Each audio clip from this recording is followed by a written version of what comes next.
Olá, amigos do canal Falando Sério. Assunto de hoje: os quatro poderes. Neville Goddard. Mas antes, meus amigos, curtam, compartilhem, se inscrevam no nosso canal e não deixe de acionar o sininho para novos vídeos como este. Muito obrigado. E do Éden saía um rio para regar o jardim, e dali ele se dividia em quatro cabeças. Gênesis 2, versículo 10. E todos eles tinham quatro faces. Ezequiel 10, versículo 14. Disse ele: Eu, porém, vejo quatro homens distintos, que andam através do fogo, e nenhum dano sofrem. E o aspecto do quarto é semelhante ao Filho de Deus. Daniel 3, versículo 25. Os quatro poderes estão dentro de cada homem. William Blake. Os quatro poderes constituem a individualidade do homem, ou Deus no homem. Estes quatro poderes existem em todos os homens, mas eles não são quatro poderes separados. Eles são tão ligados um ao outro quanto os dedos da mão. Os quatro poderes são quatro diferentes aspectos da sua mente e se diferem um do outro em caráter e função, habitando o corpo do homem sem se separar dele. Podemos entender melhor os quatro poderes comparando-os com os quatro elementos mais importantes na produção de uma peça de teatro.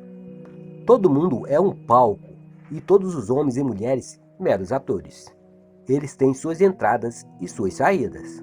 E um homem, em seu tempo, participa de muitas cenas, assim como Queiras, ato 2, cena 7. O produtor, o autor, o diretor e o ator são os quatro elementos mais importantes da produção de uma peça. No drama da vida, a função do produtor é seguir o tema da peça. Isso ele faz sob a forma de um desejo, tal como eu. Gostaria de ser bem-sucedido? Quem me dera se eu pudesse fazer uma viagem? Quem me dera se eu fosse casado? E assim por diante. Mas para aparecer no palco do mundo, estes temas gerais devem ser especificados e trabalhados detalhadamente. Não é o bastante apenas dizer: eu gostaria de ser bem-sucedido. Isto é muito vago. Sucesso em quê? No entanto, o primeiro poder só sugere um tema.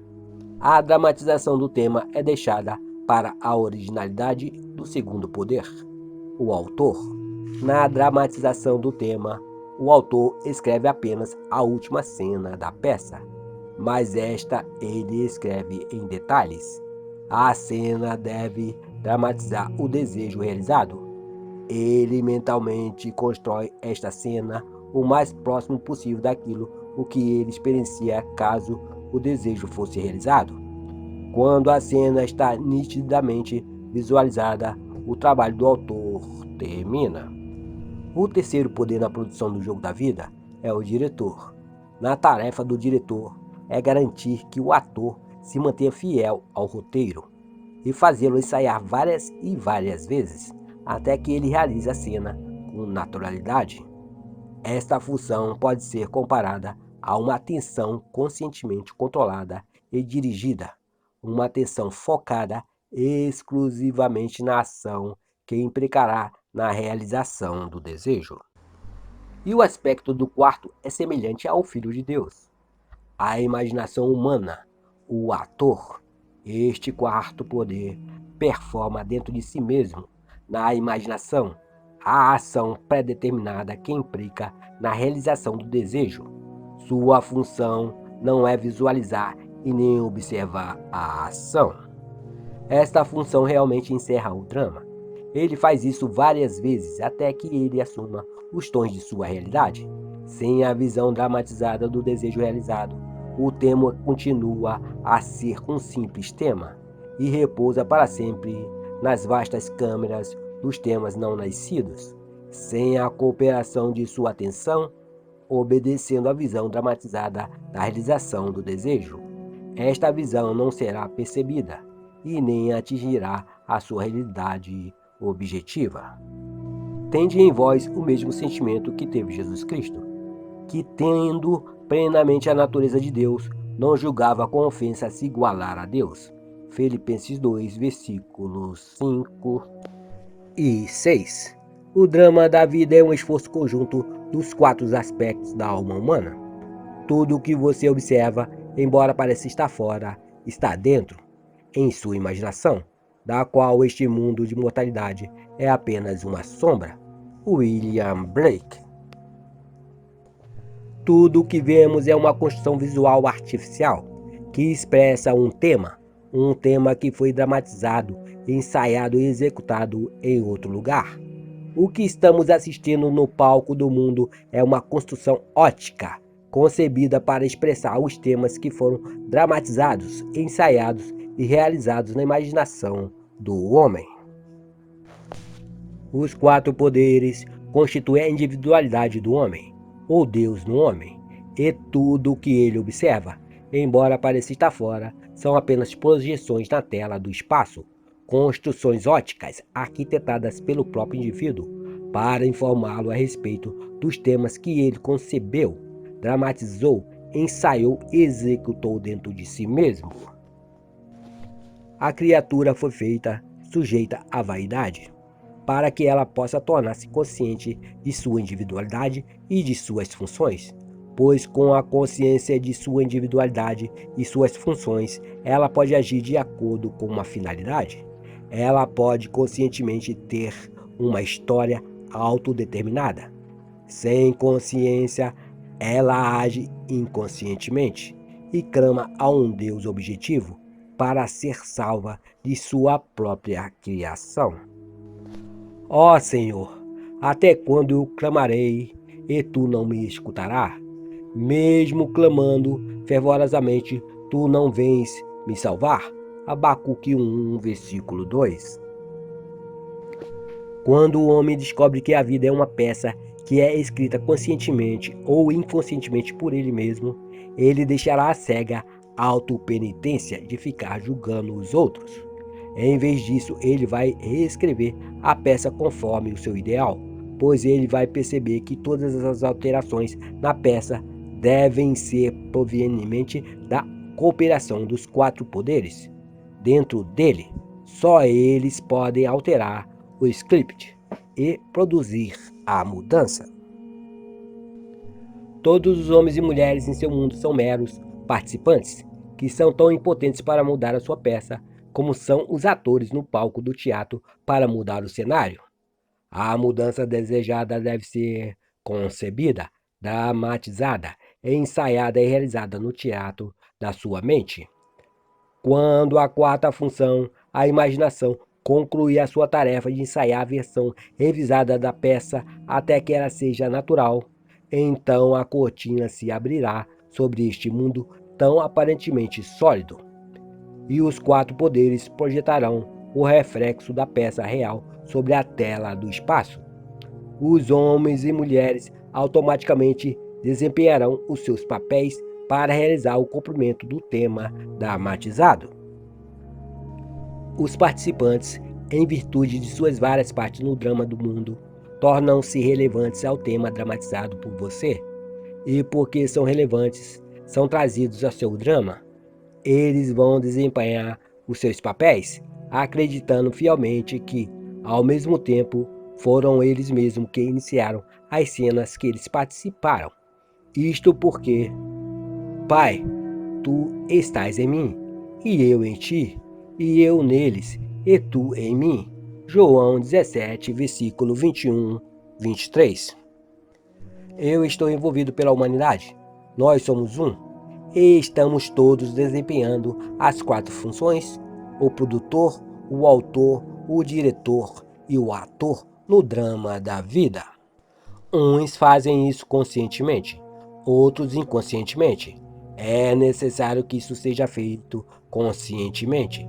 Somente desta forma poderemos ter a certeza de um final perfeito para a nossa peça. Então devemos entender por que nós devemos nos tornar conscientes dos 4 poderes do Deus único dentro de nós, para que possamos ter a companhia de Deus como seus filhos. O homem não deve permanecer como homem. Seu objetivo mais elevado deve ser, pois Deus somente a deuses aceitará como companhia. Ângelus Silesius. Em janeiro de 1946, levei minha esposa e minha filha para umas férias em Barbados, nas ilhas ocidentais britânicas, sem saber que havia uma grande dificuldade para obter uma passagem de retorno. Eu não reservei a nossa antes de sair de Nova York. Apenas à nossa chegada em Barbados, descobri que havia apenas 2 navios atendendo-nos às ilhas, um vindo de Boston e outro de Nova York. Disseram-me que não havia lugar disponível até setembro. Como eu tinha compromissos em Nova York, logo na primeira semana de maio, eu coloquei meu nome na longa lista de espera para um novo retorno em abril. Poucos dias depois, o navio de Nova York estava ancorado no porto. Eu o observei muito atentamente e decidi que ele seria um navio em que eu embarcaria com a minha família. Voltei para o hotel e assumi a atitude que eu teria, como estivéssemos navegando de verdade naquele navio. Sentei-me em uma poltrona confortável em meu quarto e me lancei em uma ação imaginativa. Em Barbados, temos que embarcar em uma lancha motorizada ou em um barco a remos, para seguir para o porto mais profundo, quando o embarque é realizado em um grande navio. Eu sabia que eu teria que assumir a sensação de que estávamos embarcando no navio. Eu escolhi a ação interna de sair tranquilamente do porto e subir a rampa para o navio. A primeira vez que tentei, minha atenção vagueou depois de ter chegado ao topo da rampa. Eu retornei a mim mesmo e tentei de novo. Eu não me lembro quantas vezes eu realizei esta ação na minha imaginação, até chegar na plataforma e olhar para trás para o porto com a sensação da doce tristeza da partida. Eu estava feliz em voltar para minha casa, em Nova York, mas nostálgico em dizer adeus a essa ilha adorável e a nossa família e amigos. Eu me lembro que uma das minhas muitas tentativas de subir a bordo, com a sensação de que eu estava navegando, eu adormeci. Depois que acordei, eu segui com as minhas atividades sociais de costume, tanto dia como à noite. Na manhã seguinte, recebi um telefonema da companhia de navios, pedindo-me para comparecer em seu escritório para buscar os nossos bilhetes para viajar em abril. Eu fiquei curioso para saber o motivo do cancelamento desta saída de Barbados e por que eu fui escolhido para ser encaixado neste cancelamento. E porque, mesmo estando no final de uma longa lista de espera, acabei ganhando a reserva. Mas tudo o que o agente pôde me dizer foi que um navio havia sido recebido naquela manhã, vindo de Nova York, oferecendo passagem para 3 pessoas.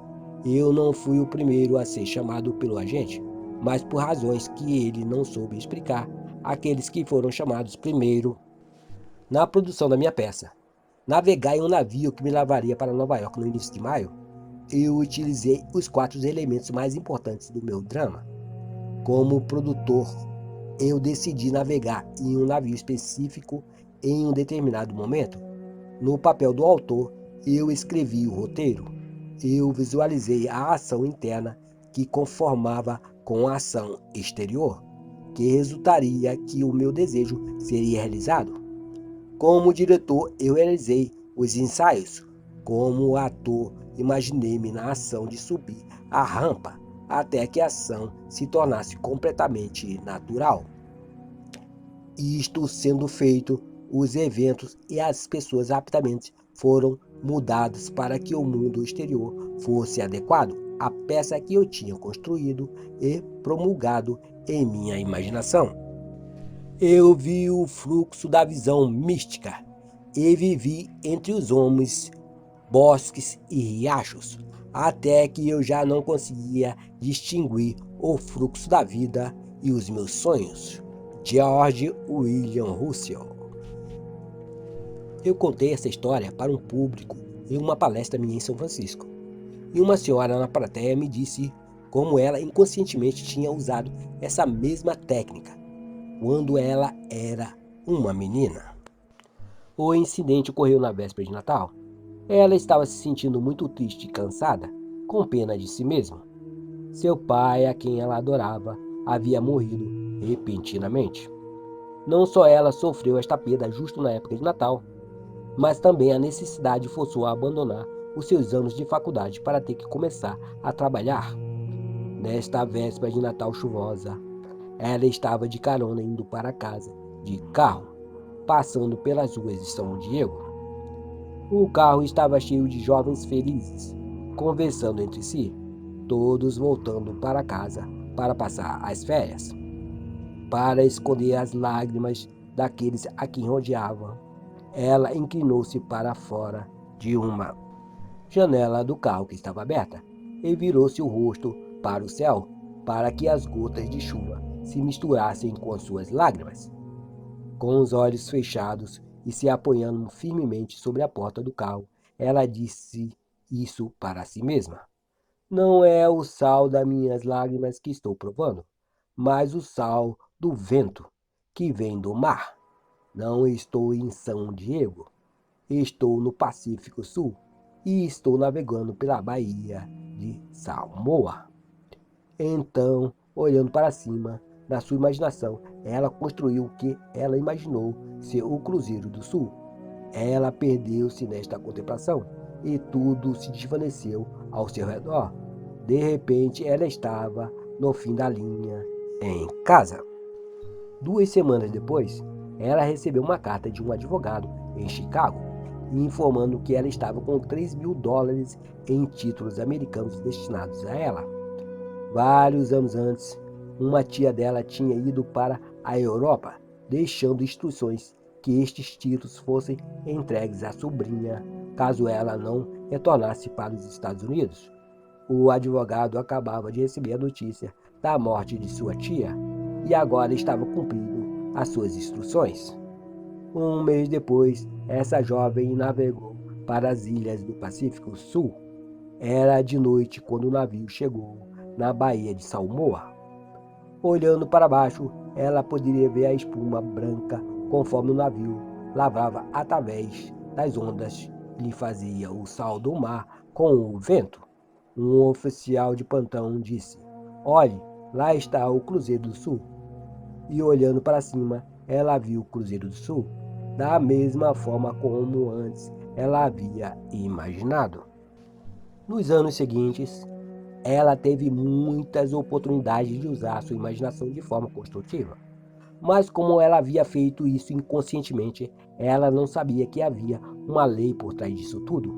Agora que ela entende, ela também está conscientemente utilizando os seus 4 elementos principais no seu drama diário da vida, produzindo peças para o bem dos outros, assim como o bem para ela mesma.